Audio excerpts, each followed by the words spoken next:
Public ভার্সিটির result দিয়েছে আজ। কষ্টকর হলেও সত্যি ছেলেটা কোনো ভার্সিটির চান্স পায় নাই। তৎক্ষণাৎ সে কেঁদে কেঁদে জায়গা ত্যাগ করে।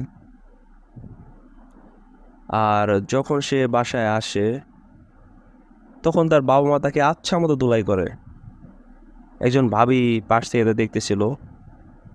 তাদের জ্বালানোর জন্য সে ফোনে জোরে জোরে বলতে থাকে, ভাবি আমাদের মেয়ে তো ঢাকা ভার্সিটিতে চান্স পেয়েছে।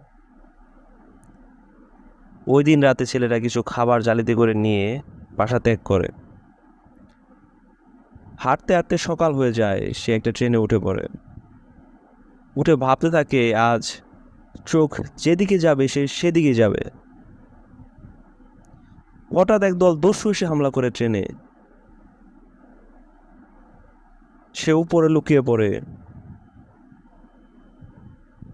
সুযোগ বুঝে লাফ দেয় জানলা দিয়ে। উড়ে গিয়ে নিচে পড়ে সে। উঠার পরে সে বনের দিকে একটা ভুদড় দেয়। হঠাৎ একটা খাদে পড়ে যায় সে উচট খেয়ে।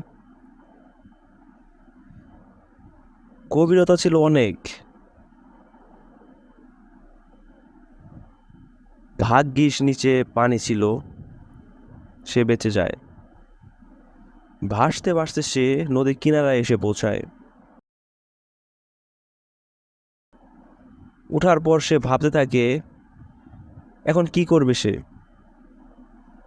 সামনে কিছু বাঁশ আর জালি দেখে সে কিছু একটা বানানোর সিদ্ধান্ত নেয়। সে বানানো শুরু করে দেয়।